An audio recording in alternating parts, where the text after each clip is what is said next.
Blackpink's Jisoo under fire? People already fighting about Babymonster versus Meow. But what is going on with this Katseye documentary? And why did TXT's Yeonjun get backlash for changing this choreography? All that and more on today's episode of Totally Legit K-pop News with me, Angelina. So if you're interested, please keep on watching. Don't forget to like, comment, and share this video with friends you don't have. Peep the t-shirt. I'm not saying anything more than that.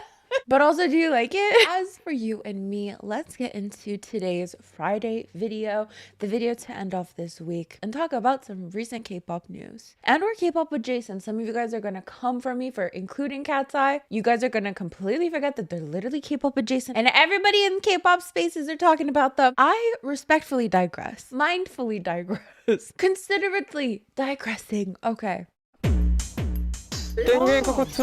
Fans are upset at Netflix's newest documentary about Katseye because it seems to paint the members in a bad light. Now, I've seen the narrative shift from, wow, everyone was so mean to Manon, to now it being more like, actually, Manon had special treatment, da-da-da-da-da. But I've seen this discourse going around everywhere. K-pop Reddit, K-pop TikTok, K-pop Twitter. I really never expected this to be such a huge conversation, but let's look into it. Don't forget the screen recording.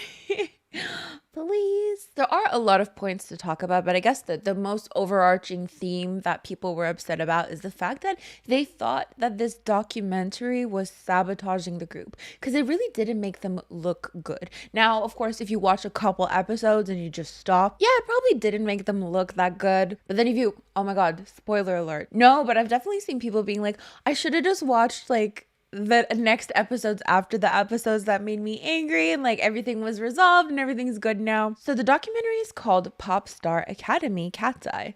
Find out what it takes to be a star, and it basically just goes on a journey of what it was like to create Katseye, like the trainee journey. And this of course would be ahead of the survival show that they did. So another issue that fans seem to have with the show is the fact that Manon seems to be mistreated. Like there are instances where she seems to be excluded, or they seem to be talking about her behind her back, like quite publicly behind her back, if that makes sense. There's this clip I know that people are spreading around where Lara kind of laughs at Manon, so on and so forth.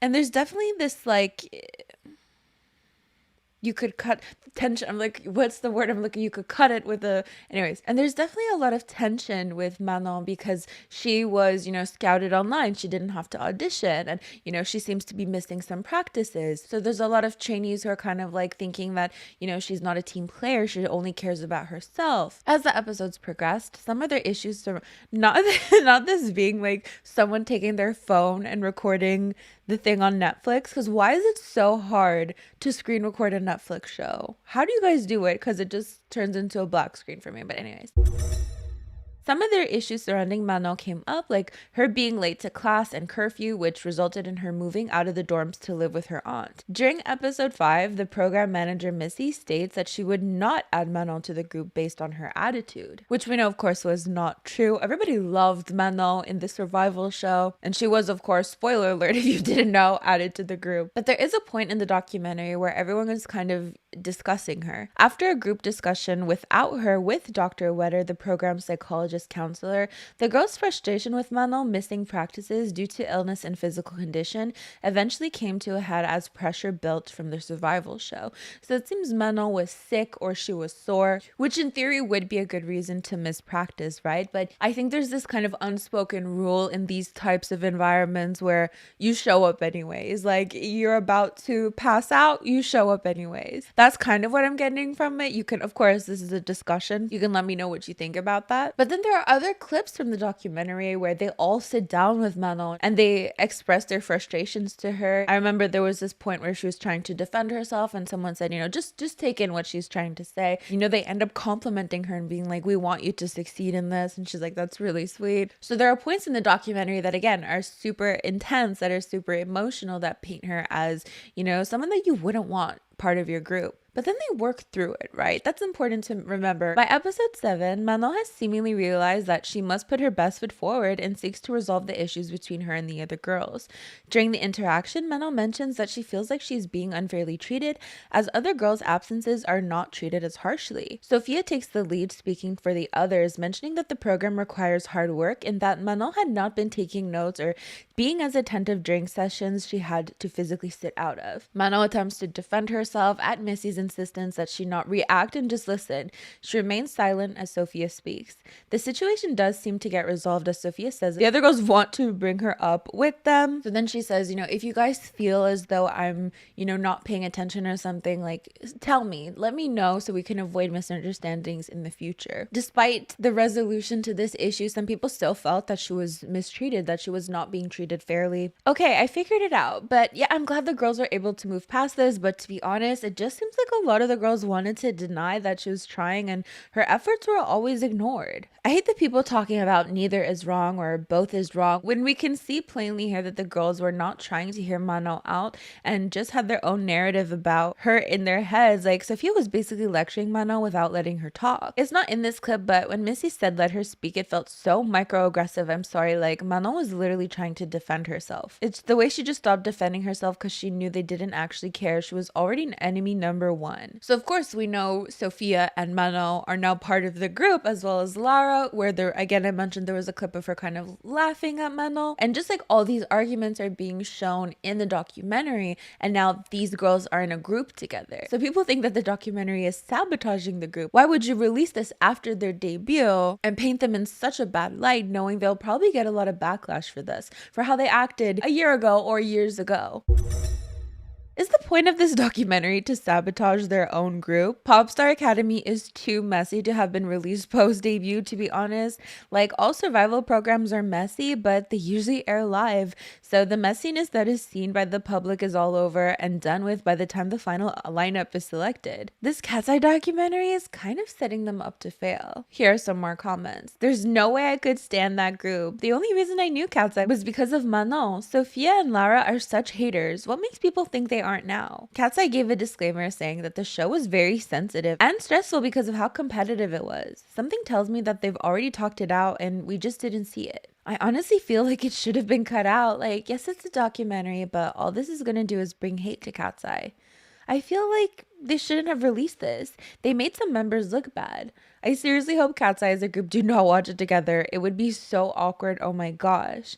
That's what I'm saying, but also people love drama. This might cause more people to look into Katseye to see if they can spot the drama in the group. And then the last thing we're going to talk about in regards to this documentary is Hyuk, because he said something that is causing a lot of buzz right now. So in the documentary, he says, usually people believe that skill is the most important part, but for me, it's star power. So someone tweeted this saying, this explains a lot about the company. So you have people saying like, oh my God, yes, and naming groups, which groups they think this, which idols specifically they think this applies to, and other people saying you're taking him out of context. That's not exactly what he meant. I agree in terms of marketability. For longevity, not so much. Star power has its highs and lows and will never last, while talent will be forever acknowledged and remembered by everyone. I firmly believe you can have both. Okay, actual last thing about the Katseye documentary. A lot of people were like, there's this girl Angelina that they keep naming, but who is this Angelina girl?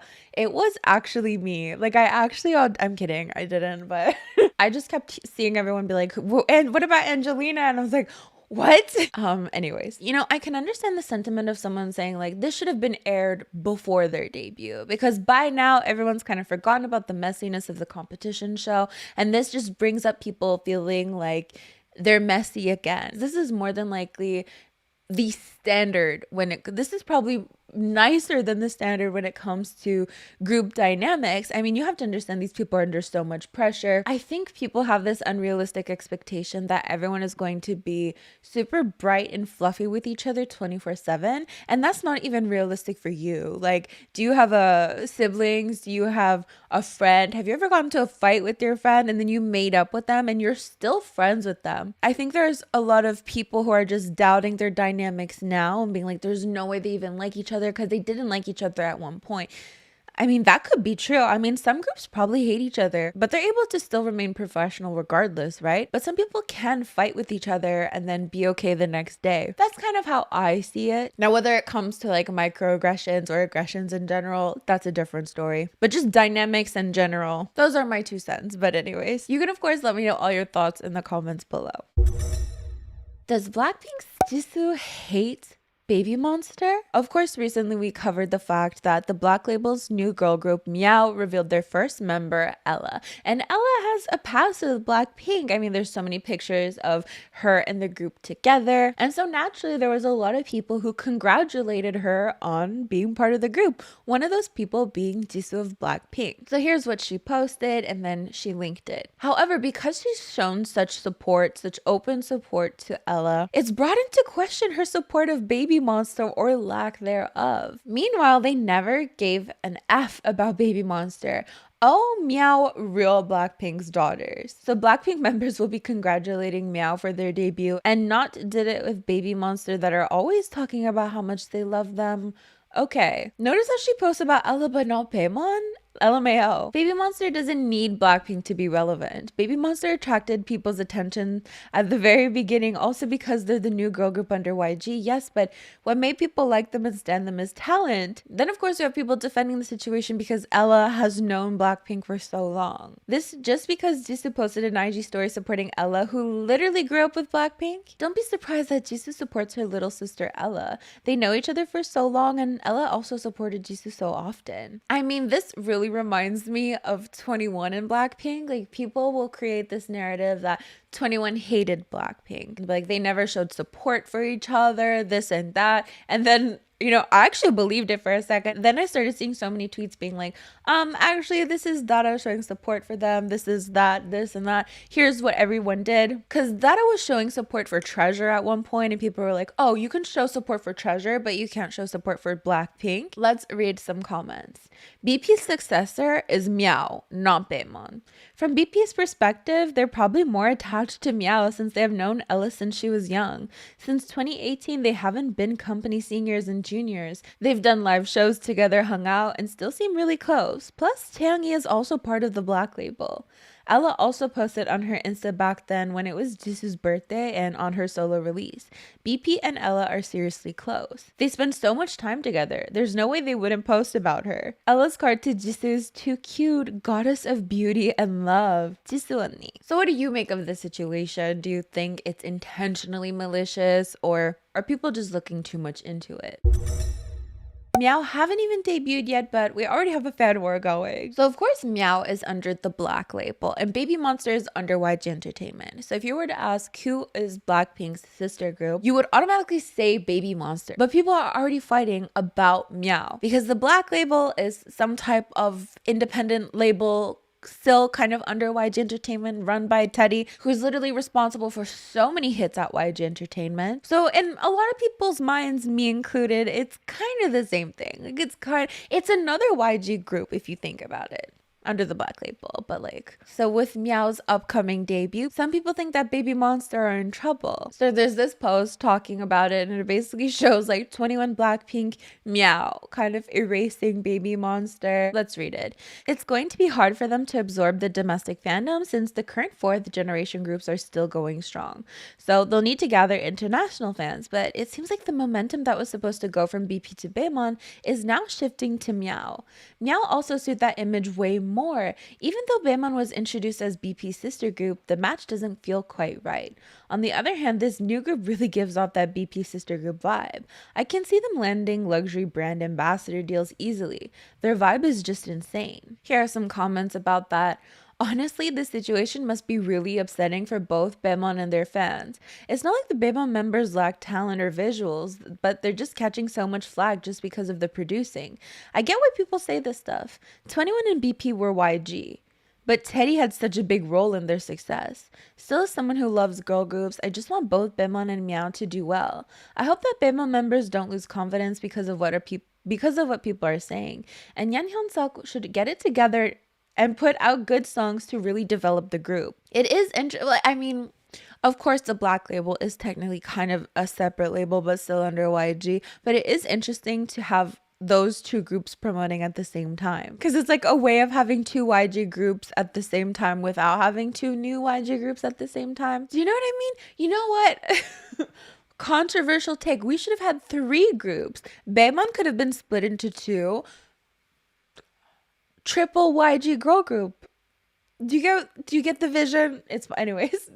I take it back. Baemon dragged things out way too long from the start. The excitement just fizzled out. Plus, the group has too many members. That was my thought, but I didn't want to say it because I know people really. It's just, it seems silly, but I feel like people were really expecting a small member group. 21 Blackpink and then Babymonster, it throws us for a curveball. The name is tacky, the music videos are tacky, and the songs are tacky. I just feel bad for the members like Ahyun and Chiquita. But honestly, BP's real sister group does seem to be this new group. What can Baemon do when it's just how the members are? They'll have to find their own way. Baemon just doesn't have much star power. Yang Hyun-suk's style has this old-fashioned vibe, and it makes me not want to listen to the music. To be blunt, I haven't seen a single friend of mine add songs like Batter Up to their playlist. Meow really does feel like BP's true Hubei group. I know Baemon is talented, but they don't give off the same vibe BP did when they first debuted. But for Meow, they are Teddy's first girl group, and the synergy seems stronger, especially since they introduced Ella as the first member. But we'll have to wait and see when they actually debut. For sure, because people are like, the vibe is like BP, but we haven't really heard or seen much yet, so I don't know. But it does seem the sentiment is really like, Babymonster are super talented. It's just the people managing them are not doing a great job. Cough, cough, Yang Hyun-suk. But Teddy, on the other hand, because he was like such an important part of 21's music, of Blackpink's music, might have a better understanding of what people actually want. And a lot of people trash Teddy. But at the end of the day, I feel like he actually understands what people really want. But then again, at the end of the day, like if YG would have done another, Blackpink 2.0, sure, people would have complained that they never do anything new. But then again, do people really know what they want anyways? But then people really love Babymonster anyways, so it's a whole conversation. I'd love to know your thoughts about this. Do you think it's rude to just completely disregard Babymonster? Do you agree that YG is just wasting their potential? Let me know in the comments. NewJeans were invited to perform at an event that celebrated the 2024 Olympics, and fans were outraged at their styling. People are like, they were personally invited by the president, and they dressed like this. The president of South Korea had NewJeans perform at a private event to celebrate the 2024 Olympics Paris Olympics team. NewJeans performed Hype Boy and How Sweet at the Dynasty Hall at the Shilla Hotel in Seoul in front of 270 Olympic officials and President Yoon Suk-yeol and the First Lady. Let's see. Oh. And Bam. Yeah, okay. So here it is. But some people just thought that the outfits were way too casual. Like they're wearing sweatpants and baggy t-shirts. While NewJeans has always shown a more casual and Y2K style, netizens hit back at the fact it was a prestigious event in front of important people like the president of Korea, but the members were wearing basic joggers and t-shirts. Many netizens demanded an apology from the stylist for doing NewJeans dirty with the looks at such a prestigious event. What do you mean they performed in front of the president in joggers and t-shirts? Definitely upset at Taeyumi for their wardrobe because this is a prestigious event and you see the girls in sweatpants and oversized tees. We need to get a formal apology out for her because nah.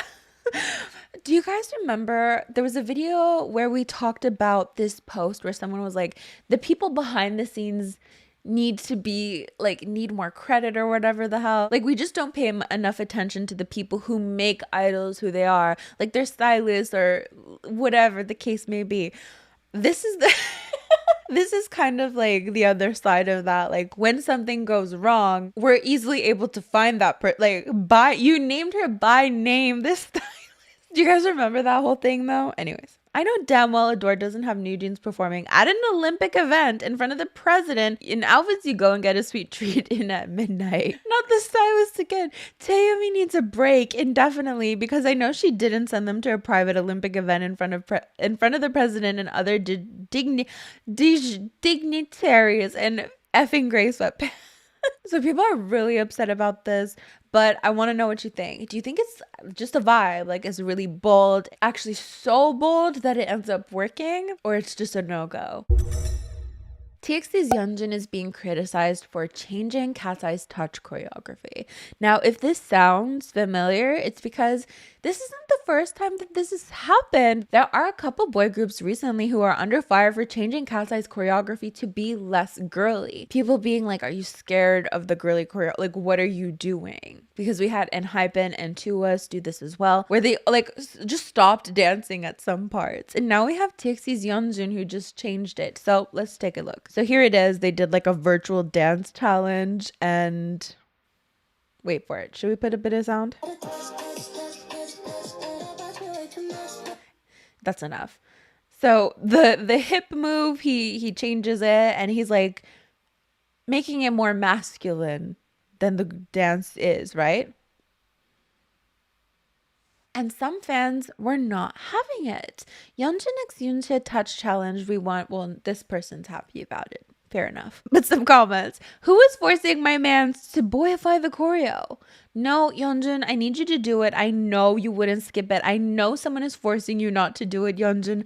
Do it right now, please. I'm gonna cry. Cause isn't Yeonjun known for doing girl group choreographies like very well? Anyways, y'all cannot hate on this man after the way he did the gum challenge. Someone definitely told him not to do it like this. Stop with the hating. Yeonjun ate. Someone told him to do it differently because this man never fails a GG dance. This poor hip move deserves so much more love. But, you know, I might believe too that behind the scenes someone's like, don't do it.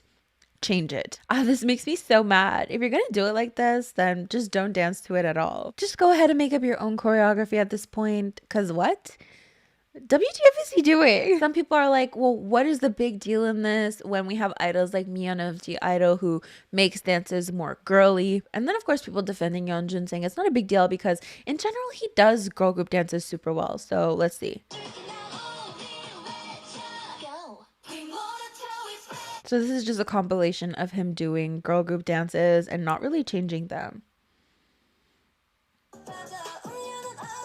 Simply not liking Yeonjun's touch TikTok is one thing, but acting like he won't move his hips and is scared of dancing with femininity is actually crazy. We can't be talking about this, Yeonjun. Anyways, so what are your thoughts on the situation? Do you think it's rude to change a choreography? Or do you think it's all in good fun? Let me know in the comments. Let's move on to K-pop shenanigans, which are basically fun little things that have happened in K-pop recently and are quick news. This picture of BLACKPINK's Rose driving her expensive ass car is going around. But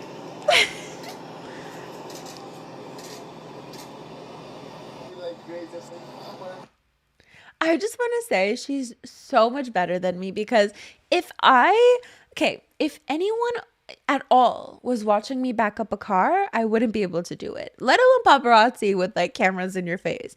I would literally stop dead in my tracks and be like, no, I guess call a cab. I don't know. To back up a car, that's some talent. You think I'm exaggerating, but driving is not for everyone. All that to say, I would have freaked out. If someone's like in my face, if anyone watches me back up a car, no, you do it. You do it instead. aespa's Giselle finally got a new look. So bam, blonde wig and a hat. Oh my God, fans are over the moon excited about this because as we all know, people have been complaining for ages now that they never give her an interesting look. It's always straight dark hair. That's it. That's always it. But now look at her. Look at her go. Look at her with those chains. Oh my God. IVE's Wonyoung actually appeared in the Katseye documentary on a mood board. So in the documentary, they're looking at photos for inspiration, like a vision board. And we see Wonyoung of IVE. So here we can see the picture that they took. The Black Label's new girl group Meow just revealed their second member. So her name is Kawan, and it seems that she was a model before. Some people know her better as Chloe Lee. So here are some pre-debut photos of her as a model. Let's take a little look at her trailer. Something about Anton. I don't know the joke very well, but if I were to choose between the two, I already know my answer. Eyes on the prize. Anyways, you can go watch it on your own. So that's basically it for today's video. Thank you so much for joining me. Don't forget to like, comment, and share this video with the friends you don't have. These are the lovely individuals who help support my channel on a monthly basis. It means the world to me. Thank you so much. As for me, I'm gonna get going, so I'll see you guys next time. Bye!